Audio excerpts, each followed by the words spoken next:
This video has been funded in part by the Guild via Patreon. Check out the links in the description or at the end of this video for more details. Hey everyone, how's it going? Chris Gildart here, and I am so ready for the second annual Musou May. Last year, I did a week's worth of videos reviewing Dynasty Warriors 2 through 8, and that was a little taxing on my sanity, mostly because I didn't start it until January of that year. This year, I'm being a lot smarter, and I'm doing 4 videos, and I'm spanning it over the whole month. And of course, last year I did Dynasty Warriors. It only makes sense to do Samurai Warriors. The first Samurai Warriors came out after Dynasty Warriors 4, but before Dynasty Warriors 5. This meaning that I was at the top of my classic Warriors hype. When Samurai Warriors was announced, I was kind of getting into my weeb path. I was getting into Inuyasha, trying to find new anime and manga to dive into, and most of all, getting really interested in Japanese history and culture. So the fact that Koei announced a Warriors game based during one of the most well-known wars in Japan got me excited. But how was it compared to Dynasty Warriors? I know I already did a comparison and the game sold pretty well, but let me get into the first pro. The first thing that I have to mention is the combat system. Probably the most different thing about this game compared to Dynasty Warriors. When you first start off with your beginning weapon, it feels very familiar, but then when you get your second weapon, instead of it saying 5 hits, it says 6?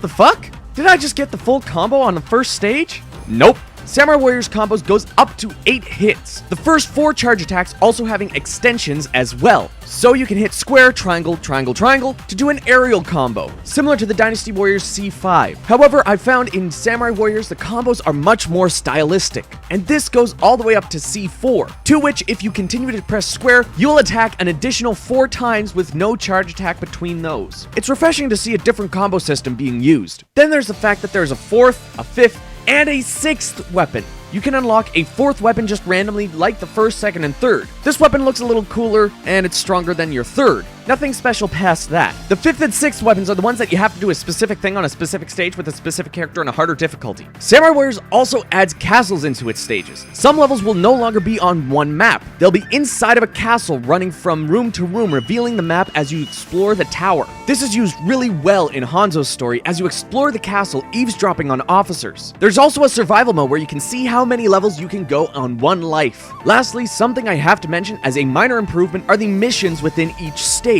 You may have seen them on the minimap as I've been playing. The rippling nodes on the map are objectives that give you extra experience when you clear them. On top of that, most of these battle objectives help you as clues to unlock the 5th and 6th weapons. It's been a mainstay of the Samurai Warriors series and has even found its way into other spin-offs. Fuck custom characters.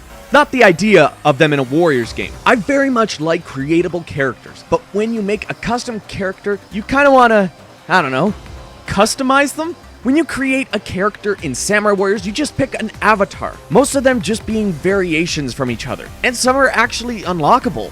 Not many, but some. When you choose a character model and a name, you get placed into this weird training thing. This serves as a fairly decent tutorial, but definitely not as a character creation. You're essentially picking which stats you want to focus on when you finally get to take this character into a full-blown stage. Plus, to unlock the other models, you have to increase your stats pretty decently, then kill an enemy that can only be killed with Musou attacks, just to get another model that you can't make any changes to. At least the custom characters get their own story, but it's not really a story at all. They're more like a wandering swordsman who appears in various battles in history. Also, you can only equip a generic officer weapon. None of the playable character weapons are actually selectable. Just sword, spear, and naginata. The naginata is the only weapon I actually enjoy using. The sword is alright, and the spear, my favorite weapon, sucks the driest, most shriveled balls. Dynasty Warriors 5 Extreme Legends Destiny mode? Gimme that shit. But in the case of Samurai Warriors, fuck custom characters.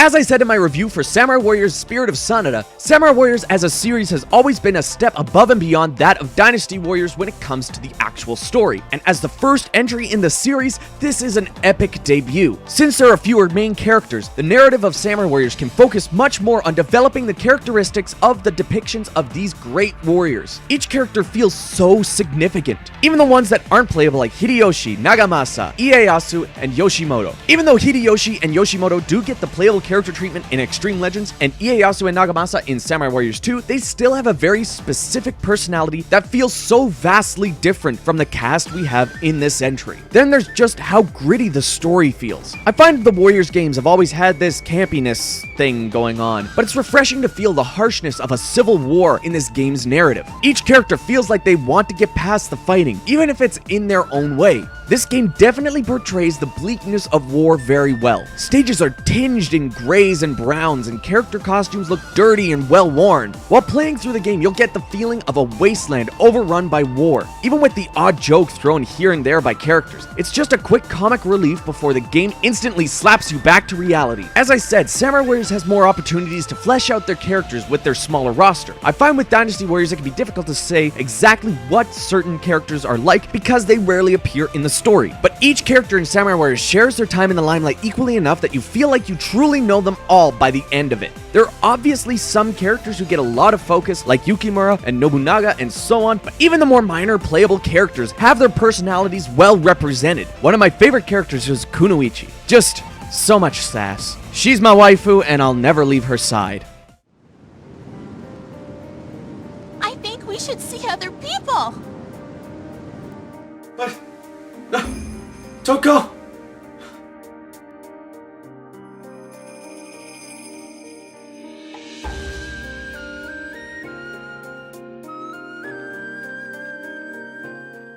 Come! I know this is going to sound weird, but I don't like these voices. Not the voice acting. The acting is top-notch and really drives the story. But what I can't separate are these voices from the Dynasty Warriors counterparts. Sun Shang as Oichi, Cao Cao as Nobunaga. I just can't help but hear them as the character they played in Dynasty Warriors. I understand why they kept some of the voice actors that they had already hired. They might even be a little bit cheaper than hiring a completely new team.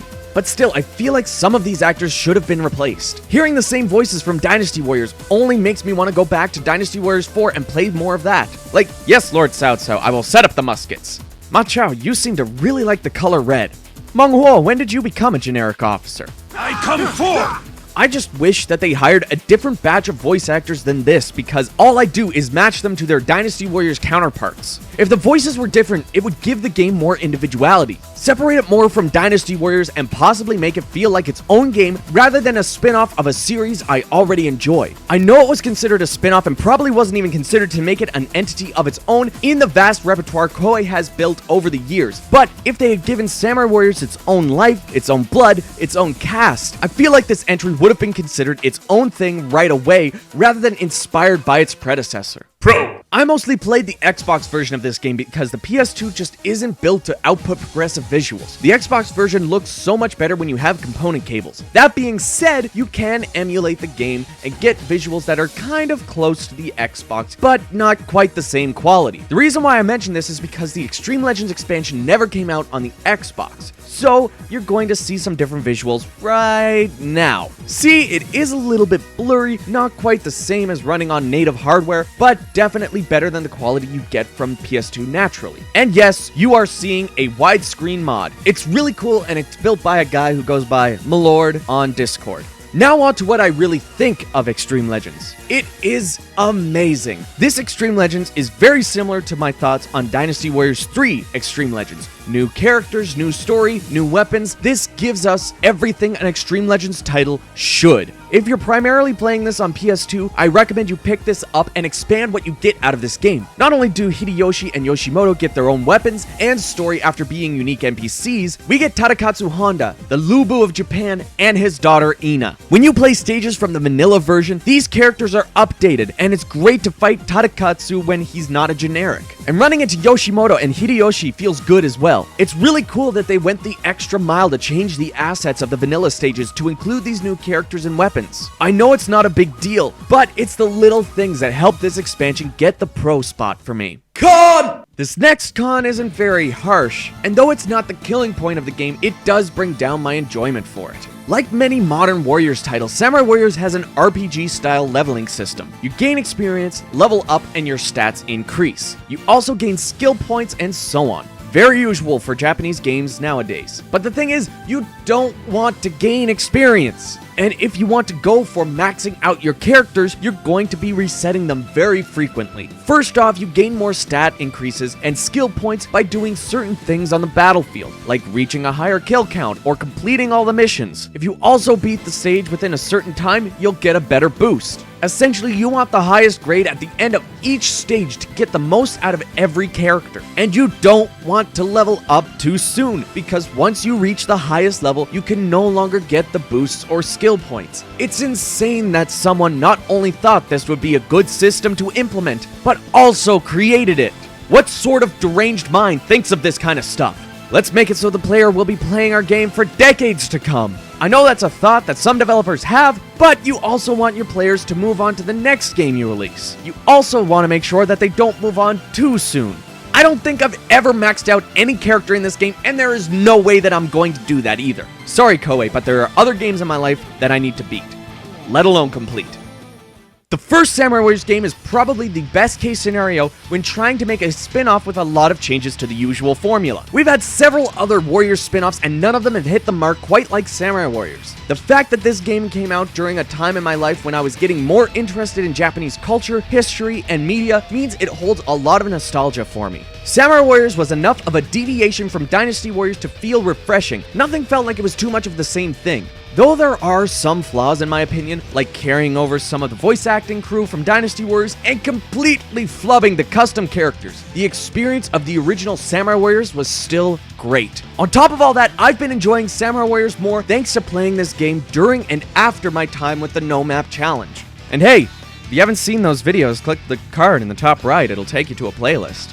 I always thought it was cool to be able to turn off the map and try to figure out where to go, but putting it into a Let's Play challenge made it that much more fun for me. Now, with all that being said, I give Samurai Warriors, along with the Extreme Legends expansion, a 7 out of 10.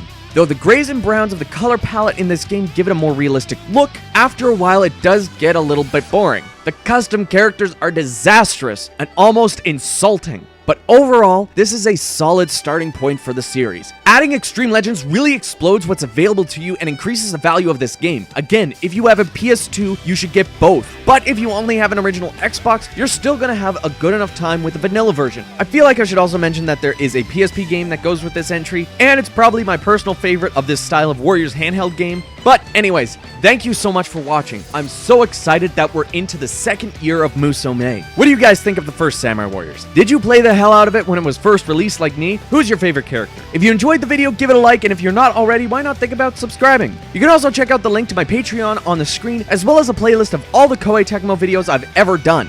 Thanks again, everyone, and I will see you all down in the comments.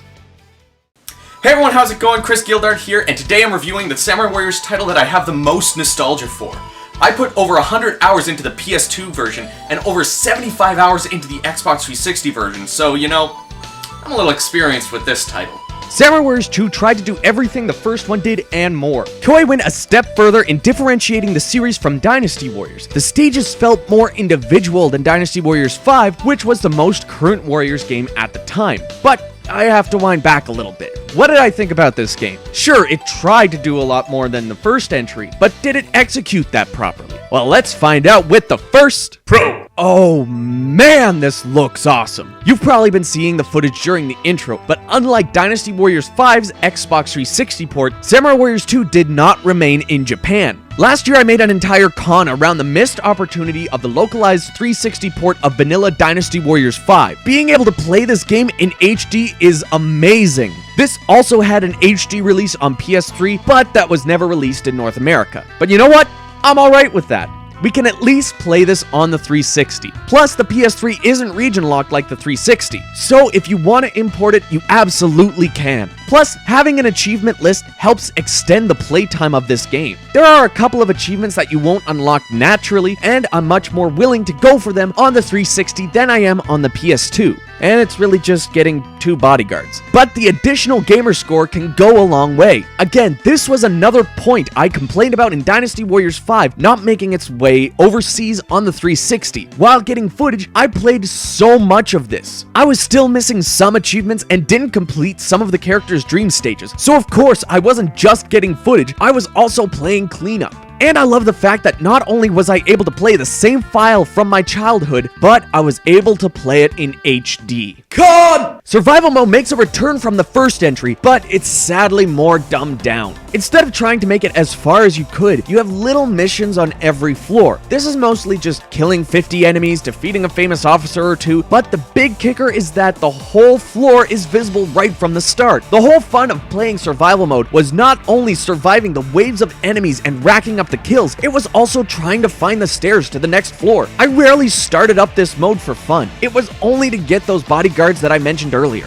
This is the only way to unlock them and the only way to get the last 2 achievements. Because of that fact, I may never 100% this game. Plus, there's no traps or anything like that. That was another thing that was really fun from the first game's survival mode. Trying to avoid the traps, survive loads of enemies on every floor, and trying to find the stairs to the next level. It was so much more fun than this. The entire soul has just been sucked out of survival mode. Pro! One of the cool things that Samurai Warriors 2 did was make each character even more different from each other by adding special moves. This was the first Warriors title to remove the ranged attack button and implement special moves. By holding the right bumper and pressing either X or Y, you can execute one of the 2 special abilities each character has. Some can be made stronger or do multiple moves by pressing X or Y up to 3 times. But that's not the only thing. Combos have been changed again, this time for the better. Rather than every character having the same 8-hit combo style, they've added 2 other combo styles to the mix. The characters that are able to extend or power up their special abilities with 3 presses of the X or Y buttons only have 2 extensions per charge attack rather than 3. Then there are the 12-hit combo characters. These ones have no extensions to the combo and instead have a longer string of normal attack with up to 8 single strike charge attacks. Personally, I'm annoyed at the first entry characters who were bumped down to a 2 charge attack string, but it all makes sense. And it makes each character feel even more individual. Not only that, but the combos are no longer dependent on the weapon you equip your character, but your level. Which means by the end of the first stage with a character, you could potentially have a couple more normal and charge attacks than your basic combo set. All the new characters that were added in this entry feel even more special thanks to this differentiation. I really like playing as all of the new characters. I almost liked it more than playing as some of the returning characters. These different combo styles would become an ongoing mechanic of the Samurai Warriors series, and I love it. God! Empire's titles are truly hit and miss. You can never be guaranteed that one will be great. Samurai Warriors 2 is an incredible letdown considering it came out after the really good Dynasty Warriors 5 Empires. There were a lot of things that did the same. Things like having separate scenarios so you can choose from the different era that you wanted to fight in, being able to delegate and choose which tactics you wanted to use, and even having events that will randomly happen for your kingdom. But what Samurai Warriors 2 Empires does wrong is everything else. This title came out prior to the Extreme Legends expansion, which I believe to be the wrong choice. You're missing out on some great characters that could have added content to the game. Also, I feel like there's no uniqueness to playing as the generic officers thanks to their moveset already being used for the custom characters in the first entry. Speaking of custom characters, this entry added a little bit more selection to the options, but what it does add is insulting to say the least. You are able to choose from some models similar to the first entry, but now you can also select generic officer models as well, making it even more lackluster to play as the generics during story mode. You're also able to select more than just the sword, spear, and naginata now, but you're not given the freedom to select anyone's weapons. There are many playable characters' movesets you just won't be able to equip your custom character with. You might have more to select from the first entry, but it's still just sword, spear, and naginata style weapons. All in all, the Empire's entry is just an utter disappointment. They could have just carried over the same custom character set from Dynasty Warriors 5, and I wouldn't have been as harsh on it. But it's not nearly as fun as the vanilla entry, and for some reason I find the combat just slow. I just can't force myself to even try it with this game. Pro! Just like the Extreme Legends expansion before, Samurai Warriors 2's add-on comes with many characters and stages to extend your playtime with this entry. On top of that, this is the first and only Extreme Legends expansion available for Xbox users. You can even still download the expansion, which means if you haven't experienced this entry yet, you can still get all of the extra characters. This expansion adds Yoshimoto, Motochika, Toshiie, Katsuie, Gracia, and Kojiro, giving you even more to play. The first Extreme Legends expansion added 4 new characters to the story, while this one adds 6 in total. Plus, this increases the level cap for both player characters and bodyguards. As well, on the 360 version, you get even more achievements thanks to these new additions. Motochika would go on to become one of my favorite characters, and I swear, the whole music thing has nothing to do with it. Toshiie is also really cool. Taking in a sword and 2 spears, this guy's moveset is bonkers. We also knew from the start that Kojiro and Katsuie would become playable thanks to their unique models in the vanilla version. Gracia is the odd addition here. I don't really like her moveset. I find her really weak, and I don't think she really adds anything to the story. Increasing the level cap makes me want to play as my other characters even more. I maxed out Keiji and Yukimura when I was younger, and now I can play them again and level them up even more. And I mean, I kind of have to if I want to take on the challenges of getting the 5th weapons now. All in all, the Extreme Legends expansion adds a lot more than what was expected based on the previous entry and most other entries in general. God! Probably the worst thing of all is all the missteps with this entry. I have a long laundry list of disappointments. No, you are not leaving this video. You will stay and you will be angry with me. First off, let's talk about the costumes. The first Samurai Warriors had alternate costumes when you beat their story. It was so much fun to go back into these stages with the altered models. And they were usually different enough to warrant a whole other playthrough of the story. Plus, their portraits would change to match their costumes. I wish this was done in all Warriors games, especially with all the DLC we've seen in modern titles. But Samurai Warriors 2 has color palette changes. And really weird color palette changes at that. I absolutely hate them and never played using them because they were all so weird. Hair and skin color changing in all of them just turned me off from wanting to use them. Let's also mention another thing that I really enjoyed in the first game, branching story missions. During a character's story, you'll come across a stage that branched out the progression. Usually these stages can be completed in 2 different ways. Maybe if you're retreating, you instead take out the enemy commander, and that leads you down an alternate path. Samurai Warriors 2 doesn't have that at all, instead opting for a linear story progression with an optional dream stage at the end. Let's not also forget that the game has missing characters. Goemon Ishikawa and Kunoichi are nowhere to be seen, and Yoshimoto was taken out until Extreme Legends. But why return Yoshimoto and not a cool character like Goemon or Kunoichi? That is incredibly disappointing. Not only that, but there are 2 characters who just don't have a story at all. Okuni and Ranmaru are only playable in free mode and survival. Why? What's the point in that? Why not remove them as well instead of leaving them for no stupid reason at all? Why didn't they get a story mode with Extreme Legends? All I have are unanswered questions. Why? I don't know what to say with this.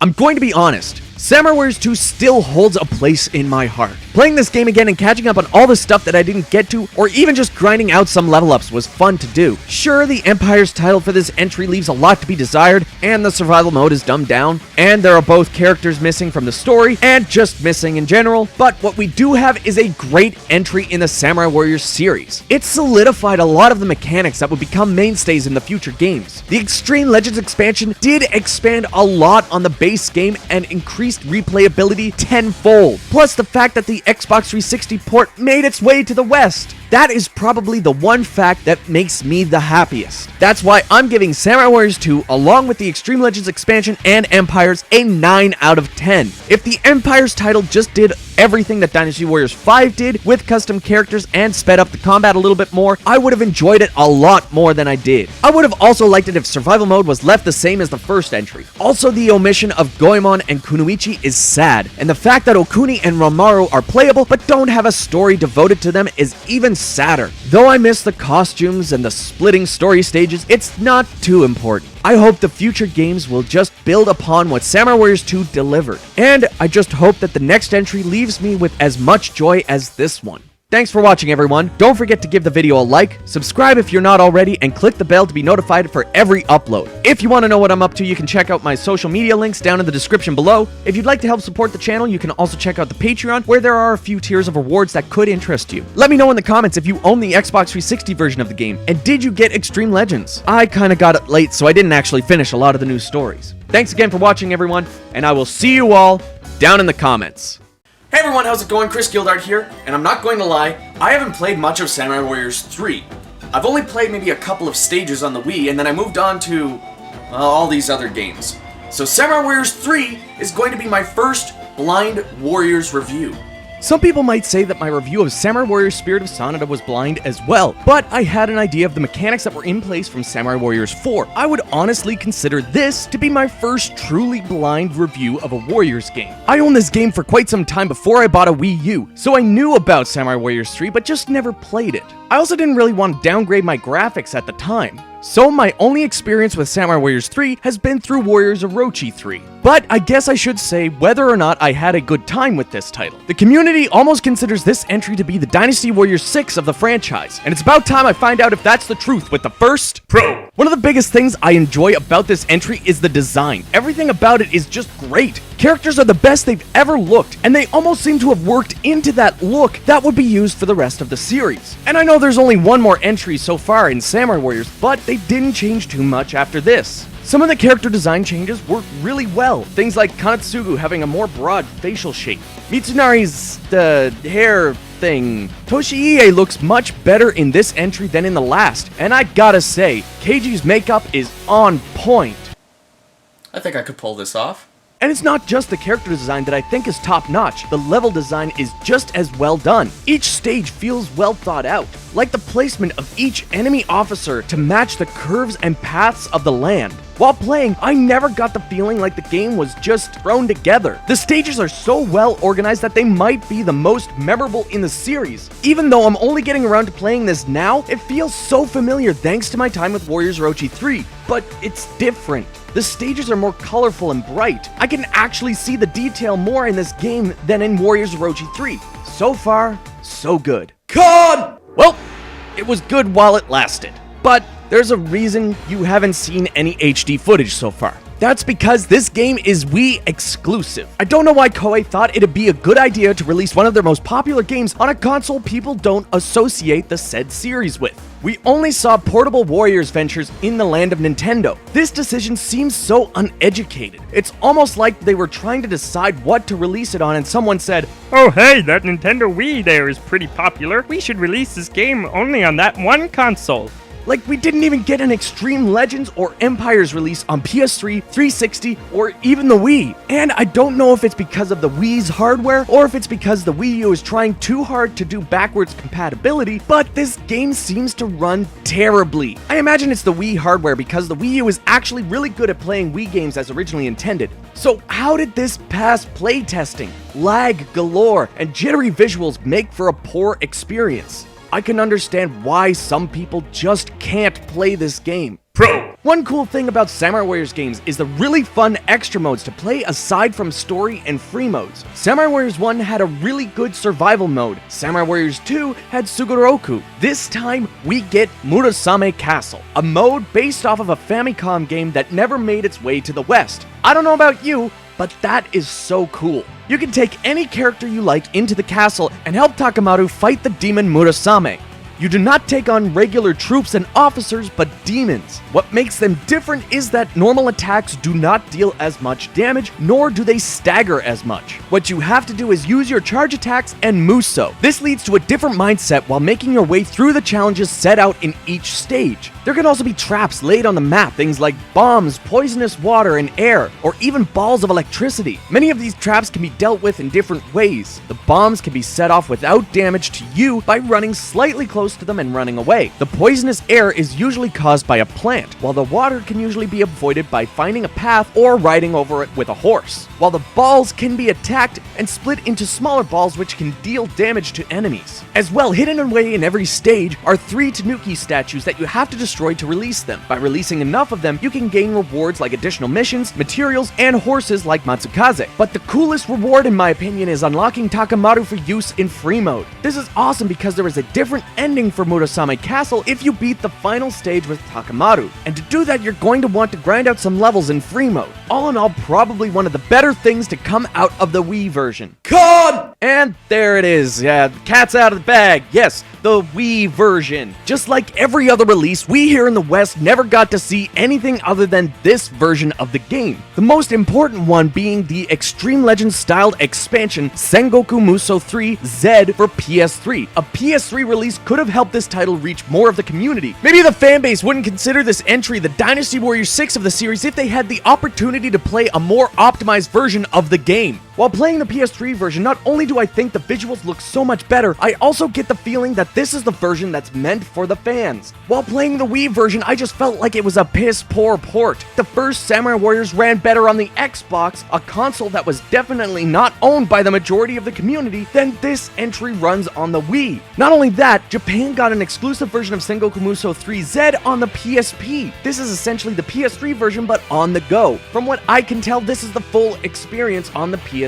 Even if this was all we got in the West, it'd be much better than being left on the Wii. Let me also mention that Japan got an Empires release too, and I can't play too much of it either, because unlike Dynasty Warriors 6 Empires, this seems very complicated, and I can't tell what the hell I'm doing. This might be one of the coolest things to be included in an Empires title, and I can't play it because I can't read Japanese. So I'm left in the dark with what could have been my favorite Empires title in the entire franchise. And I'm going to say it like I say about all of these games left in Japan. Koei, you could have just taken the English assets from the Wii version and put them on the PS3 version. To be honest, even if all we got was the vanilla version on the PS3, we'd at least have a chance to play it. But then I'd also be complaining about how we didn't get the expansion content and still that we didn't get an Empires release. There are a few things that I have to say Samurai Warriors 3 did do to benefit the entire franchise. Let's talk about materials. Rather than earning skills and abilities for each character, Samurai Warriors 3 gives you equipable items that have several different abilities to increase your stats and make your character more resilient on the battlefield. These abilities can be grown by using materials both dropped by officers and by dropping weapons and equipment gained in battle. Each piece of equipment has a limit to how many times it can be upgraded, leading you to actually holding on to certain pieces depending on the situation. The other really cool thing is the customization of character color palettes. Though it's disappointing that there are no alternative costumes, being able to choose the color scheme of the characters is pretty neat. Once you've completed a character's story, you can then unlock this ability. If you have a favorite color, you can actually make all of the characters that color. Or if you want someone to look a little bit different, that's something you can do as well. I wish more Warriors titles had this option. I also want to say that my time spent with the Wii version led me to the opinion that this is some of the best voice acting I've heard from Samurai Warriors. Many of the voices seem to have been cast to match the characters. I mean, there are some weird ones, but for the most part, you can get used to them. All in all, Samurai Warriors 3 did a lot to lead this series into the formula we love. God! Though it seems like this entry adds a lot to the series, it does seem like there were a lot of choices that keep it from being held as a high point in the Samurai Warriors history. First off, custom characters have been slightly improved but still lack a lot of customization. I didn't really play much with the custom characters in this entry, but at least you can equip your character with a larger selection of weapons. And even though they kind of have a story mode for the characters, it seems so lackluster because your character doesn't interact with anyone. You're just playing through stages that might as well be a glorified free mode. Speaking of free mode, Samurai Warriors 3 has an increased number of characters that are only available for use outside of story mode. I absolutely hate this because I don't get to use these characters unless I go out of my way to do so. By giving the characters a story, you give the player more to do. You could have even reused a lot of the stages between these characters. It wouldn't have been that difficult to add them to the story. And one of the most disappointing things is that there is no replacement for Murasame Castle in the PS3 version. Well, there is one mode, but again, I can't understand anything because I don't read Japanese. At least if they repurposed Murasame Castle into just ridding the land of demons, I'd be able to have some more fun with the obviously superior version. But all I can do is play story and free mode without getting lost thanks to this language barrier.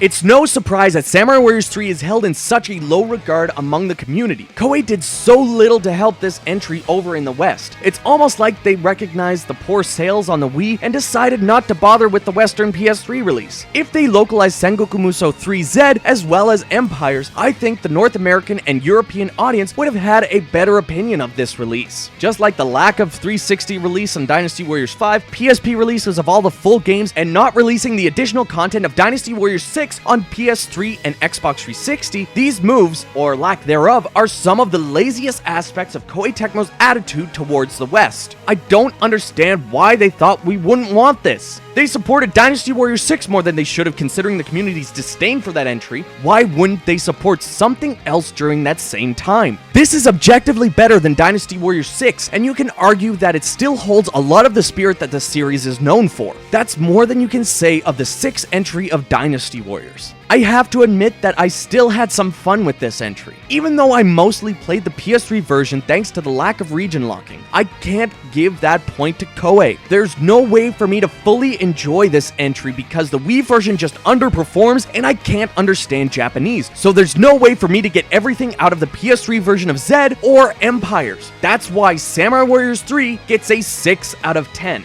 I do think this is some of the best design the series has ever had. Every stage feels familiar and well thought out with enemy placement and structure. Character designs are some of the most memorable even though I never played this entry. Murasame Castle was an awesome addition to the Wii version, and making Takamaru playable was an even greater decision. Plus, this entry did so many things that were carried on to the next. Things like gaining materials to upgrade your weapons, equipment, and even your character. But Koei did so little to help this entry in the West. Not releasing the better optimized versions outside of Japan is what brings it down the most. But also removing more characters from the story, not bringing back the full roster, and the Wii's inability to play this game without lag or stutter are some of the worst disappointing aspects of Samurai Warriors 3. To be honest, if they re-release Samurai Warriors 3 on PS4 or even the Switch, I would definitely buy it. I would revisit this entry if I could have a better performing version in English. Even just English text. But then I'd criticize the lack of voice acting when those assets were already available.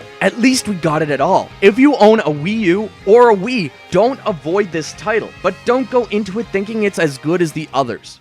Anyways everyone, that's my review of Samurai Warriors 3. I really did enjoy my time with it, but Koei was just so lazy with this entry in the series. What are your thoughts on Samurai Warriors 3? Did you enjoy it more than me? Don't forget to like the video and subscribe for more. There's still one more review in this series of Musou videos. If you'd like to know what I'm up to, you can check out my social medias in the description, and I also have a Patreon if you'd like to support the channel. I'd like to thank my one and only Patreon, Brian Scully. Thanks again to everybody for watching, and I will see you all down in the comments.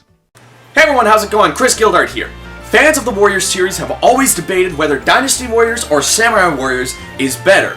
When I did my comparison, I chose to compare Dynasty Warriors 8 versus Samurai Warriors 4. After Samurai Warriors 3, Koei had some ground to recover. Similar to what happened with Dynasty Warriors 6, Koei proceeded to rectify the mistakes that were made with their previous release. They knew the biggest issue with the Western audience was that they weren't able to play the game thanks to the Wii exclusivity, so they made sure to go with the console that people associated the Warriors franchise with. Not to mention also releasing a Vita version of each of its expansions. Needless to say, this entry would be played by a larger crowd than Samurai Warriors 3. Now, I didn't find Samurai Warriors 3 to be all that bad. I was just really disappointed with how Koei handled everything. So, how does Samurai Warriors 4 stack up? Well, let's find out with the first pro. Right off the bat, Samurai Warriors 4 looks the best of any Warriors game, and if you don't agree with me, you can go right to my Twitter and at me. While I was running around the map in one stage, I realized it's raining, and the ground looks muddy as fuck. Damn, Koei, that's some good graphics. Not only that, just look at the costumes, the weapons, the environment, the horses. Everything just looks so good. When I first loaded up Samurai Warriors 4, I never thought Koei could make a game look this good. I'll be honest, even Dynasty Warriors 9 doesn't look this good. Armor shines perfectly, cloth flows in the wind, bending and weaving in the breeze as it should. I don't think I've ever seen a Warriors game achieve something like this before. Even the classic Samurai Warriors costumes. I mean, I had to download the DLC, and similar to Dynasty Warriors 7 and 8, when you change a character's costume, it sticks. It's really cool to go into these stages and see a character in their original Samurai Warriors costume, but it's another thing to see them in a cutscene donning their classic attire. It's beautiful, and no one can tell me otherwise. God! One thing I really enjoyed was the original Samurai Warriors costume DLC. I'll go back and forth between the costumes to keep things fresh and interesting, but what gets to me is why it's only the first Samurai Warriors. Why aren't there any costumes from Samurai Warriors 2 and 3? Koei did this for Dynasty Warriors 7 and 8, why not Samurai Warriors 4? I waited ages for this DLC to get released, but I never saw it. No one ever saw it. It was a huge missed opportunity. Koei just completely dropped the nostalgia ball, something they don't usually do. They know their fanbase is incredibly nostalgic. So many clamor back to the classics to get a hit of the good old stuff. I as well feed off the nostalgic DLC packs and look forward to them now with every game. But on top of that, they did original costume DLC packs and a couple swap costumes, but nothing really worth it in my opinion. Even the casual clothes for Samurai Warriors 4 Empires don't really make me that happy at this point. I mentioned that Samurai Warriors 3 costumes were some of my favorites, and I would have loved to see what they look like in this beautiful new graphics engine, but I'll never get that opportunity. The closest thing that I'll have to that is Warriors Orochi 3 Ultimate, which, let's be honest, still looks like a PS3 game. Pro! One thing I never expected to be good in a Warriors game is the custom characters. They've always been lacking a little bit of oomph. You always feel like you're missing pieces to the puzzle that you're trying to create. Sure, you can make an honest attempt at some anime or other game characters, but you'll never be on the spot. I always like to make other Koei Tecmo characters like Rygar, Ryu Hayabusa, or even the 3 characters from Trinity Souls of Zilol. Maybe make characters from other Warriors games. At least in Dynasty Warriors 6, you had the pieces to make Keiji. But even though Samurai Warriors 4 still has some features lacking and a need to add more costume parts, I can't help but love the character creation of this game. Beyond the upgrades and facial feature dials that were introduced in Dynasty Warriors 7 Empires, we also have more colors to choose from, as Samurai Warriors has more factions than Dynasty Warriors. Even though I miss the color palette choice of Samurai Warriors 3, I can settle on this if it means that I can actually customize my character. After you've decided what your character looks like, you can then decide on what weapon your character can use. And this is exactly what I wanted out of Samurai Warriors 2 Empires. I love being able to pick from every single weapon, with the exception of Kotaro, which is slightly disappointing. I would have been able to make a sick Luffy with Kotaro's weapon. But this actually feels like how each entry before it should have been. Then there's the best thing of all. You can now plug in a USB drive that has pictures on it and use that as your character's Musou symbols, your clan emblem, and your character's portrait. This was amazing because I could put my face into a Samurai Warriors game. I actually felt good seeing my face say, "I have defeated an officer." This was something I wanted since they introduced custom characters, and it's finally here. It felt like it took forever. Just keep this in no matter what kind of character creation you have in the future. Okay, Koei? God! I didn't think I'd have to do this for this entry, but I guess it comes with every PVC review now. It's time for my various complaints section of this review, starting with the story conversations. Even though the story is more thought out, and it feels like there's more care put into presenting the most amount of information to the player, it does feel like the way they decided to go about it fell a little on the flat side. I dislike the emotionless text boxes. They're useful for smaller JRPGs where it can be difficult to animate the proper emotions or give characters voices to convey the conversation, but in an action game they feel out of place. It slows down the storytelling to a grinding halt compared to what we're used to. Fully animated cutscenes that follow a stage filled with character interactions. This still happens, but in between very long and boring text boxes. And these conversations are not skippable. That's the biggest sin here. Next, I have to mention the trophies. As a trophy hunter and a Warriors fan, I don't mind grinding, but this is taking it a little bit too far. Beating every single stage with every character available for it, getting every single item from every single character that's kind of a random drop, completing the very long and repetitive Chronicles mode, it's all a little too much. And it's sad because Samurai Warriors 4 is actually not too bad to get the platinum, but all the trophies that seem easy peasy are the most grindy experiences since that strip club in Montreal. Mom, don't ask. Dad, I'll tell you over beer. Then there's the weapons. They're useless. Like, the stats are just random as hell. You pray to RNGesus and all he gives you is an attack +1 and something terrible like range defense -5. Then there's this whole DLC thing. There are DLC weapons for both Samurai Warriors 4 and Samurai Warriors 4 2. These weapons are essentially the rare weapons for each character, and they just break the game. Since downloading the DLC, I haven't kept a single weapon. There's no need to care about the weapons anymore. Lastly, I want to say my feelings on Samurai Warriors 4 2. Now, the game itself is not a con. Its mechanics are more thought out, hyper attacks aren't nearly as OP, the skill trees are a great replacement for the previous items we had, but it just feels unnecessary. Like, what happened to Extreme Legends? Why did Koei feel the need to do this? Samurai Warriors 4 2 is essentially just a reboot with one additional character, a condensed story mode, and the omission of Chronicle mode. To be honest, I love the mechanics of this game more compared to the vanilla version, but the story and Chronicle mode were just needed from the old one. If Samurai Warriors 4 2 was more like a Samurai Warriors 4 Extreme Legends Complete Edition, with all of the features and mechanics of 4 2 with the missing modes and story from the vanilla 4, I would never go back to vanilla. I don't even think I'd go for the platinum anymore. But it's the fact that Samurai Warriors 4 2 feels more like a classic Extreme Legends expansion where you just can't remix the content from the base game. So, I have to say that this is a very decent Empires title. I might even say, potentially, that it's my favorite of all of the Empires titles. I wish that I could learn Japanese and know what the fuck is going on in Samurai Warriors 3 Empires, but I'll settle with 4 Empires and conversing with my various officers whom I've assigned to different sectors of my castle and deciding on what way to grow my kingdom. One of the many things I loved from Dynasty Warriors 7 Empires was the cutscenes showing interactions between you and your officers, but Samurai Warriors 4 Empires blows that game right out of the park. There are a ton of character interactions, and it's so awesome to watch your army grow, not only in size, but as a family. I actually created myself and my fiance in the game, and within a couple of battles, we'd gotten married. She was my strategist, and it's been amazing to see how our characters interact with each other. Another cool thing is that sometimes the game will give your characters a friend in a seemingly random way, like completing a mission while you're invading or defending, and that triggers a relationship between that person and you. And every so often you see these two characters talking about how difficult the next battle is going to be, but fighting next to their friend gives them the power to keep going. On top of that, there are scenes where characters will start to show rivalries or affection. It's so incredibly in-depth, I could never have thought that I'd actually grow so fond of the relationships built in a Warriors game. My fiance's character ended up making friends with a computer-generated custom character, and I just wanted to see how their friendship bloomed as they fought side by side. And as expected, the battle mechanics, strategies, and so on of this game are top-notch, building on each of the previous games and adding little details like choosing how many resources you want to bring into battle. This extends or decreases the time you have to complete the battle and costs you less in the end. Plus, you get the incredible character customization from the other 2 titles in this entry, which includes the ability to add your own pictures to deepen the immersion in this Empires title. Honestly, if you see this game in a store,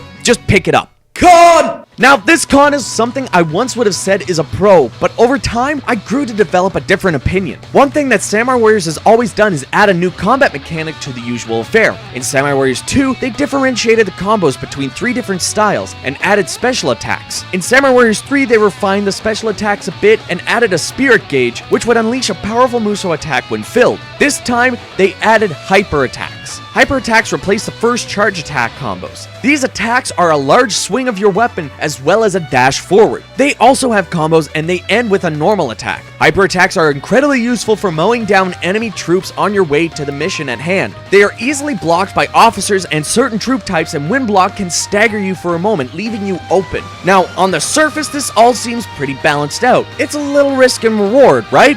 Wrong. So wrong.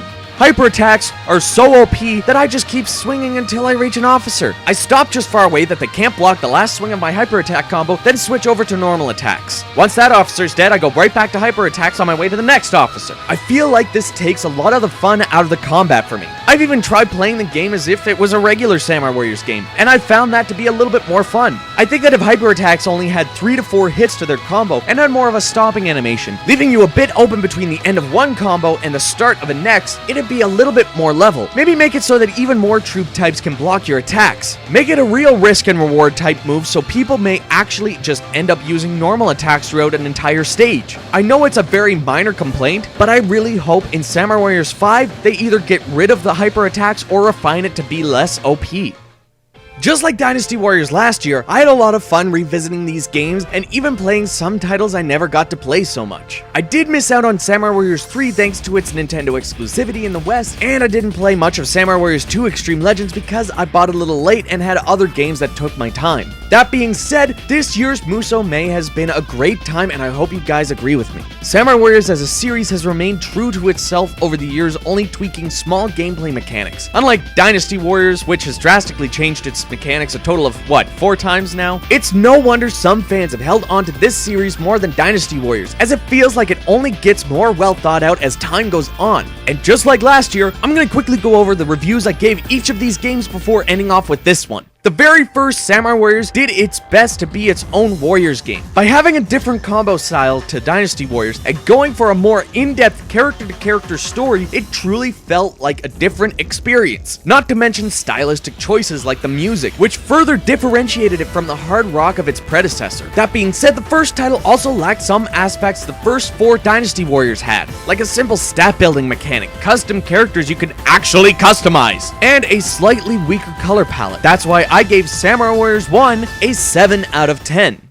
The second game really raised the bar by adding a ton of new characters, redefining the combo system by creating 3 different character styles, as well as special attacks, and the HD release making its way to the 360 in the West. I had so many positive notes to bring up with this game. That being said, I felt the Empire's entry and survival mode lacked a lot of charm and just weren't as fleshed out as what we have had previously. Not to mention a couple characters didn't have a story, and some characters were just completely taken out. But these are small gripes that don't hurt the rating at all, because this still got a 9 out of 10. Samurai Warriors 3 was a fairly new experience for me. Over here in the West, we only got it on the Wii, but Japan got a PS3 and a PSP release as well with more characters and content. Not to mention the PS3 version is in HD. The Empire's title this time around looks like a lot of fun, but I couldn't understand the menus because I can't read Japanese. Even though I did enjoy my time with this entry, it just felt like Koei didn't want this game to succeed. It's depressing that we missed out on a Warriors game. And the fact is the Wii version doesn't really run the greatest either. I found time and time again I'd noticed frames dropping. Due to this, even though I enjoyed the game's story and overall artistic design, I gave Samurai Warriors 3 a 6 out of 10. Rating this game is very different from the other Warriors titles. When I reviewed the complete package including stuff like Extreme Legends and Empires titles, it usually feels like each game flows into the next. With Samurai Warriors 4, it feels like each individual title is truly separate from each other. Even though the visuals all look the same and they're so amazing, I can't help but feel a disconnect between all 3. I was really disappointed in the lack of DLC costumes. I liked what was given to us, but I can't help but want more. Luckily, the DLC carries over from 4 to 4-2 to 4 Empires, even though they may not be shared between all 3 games. I love customizing characters and using my own pictures for character portraits and emblems. It was just such a perfect touch on the system. Plus, this time around, the Empire's title was just so much fun. Now, I did have quite a few things to complain about, stuff like the boring text box story conversations, the extremely grindy trophies, and the admittedly needless release of Samurai Warriors 4-2 made my various complaints. I don't know why Samurai Warriors 4-2 didn't carry over the content from the vanilla game, and these titles are all so daunting to platinum that I've pretty much just given up on them. But with all that being said, I give Samurai Warriors 4, 4-2, and 4 Empires all together a 9 out of 10. If Samurai Warriors 4-2 carried over the content and the save files from the vanilla game, and we got the DLC costumes and stages from the past, I would have bumped this up to 9.5. Maybe even a 10. That being said, I can live with what we got because the game is solid anyways. If you're looking for the best Samurai Warriors experience, I might recommend checking out Samurai Warriors Spirit of Sonata, as it solves a lot of the mechanical issues I have with the game and truly tells an incredible story. But if you're looking for a Samurai Warriors game that has the full story from all parties involved, I don't think you could do any better than this entry. With multiple stories and a great roster of varying characters, this is definitely the best the series has to offer so far. Thanks for watching. I hope you've enjoyed the Musou May reviews this year. Let me know your thoughts on this entry and keep the discussion going down there. Give the video a like and subscribe to see more videos in the future. If you'd like to help support the channel, don't forget there's a Patreon where you can get rewards like your name at the end of each video and access to a Discord group. Thanks again to my one and only Patreon currently, Brian Scully. After Musou May is done, I'll be taking June off from uploading videos so I can rest my weary bones. It's been a fun ride getting to the second annual Musou May, but I'm pooped. I'll be back in July, fully revitalized with a new schedule. But even though I won't be uploading new videos for a while, I will see you all down in the comments.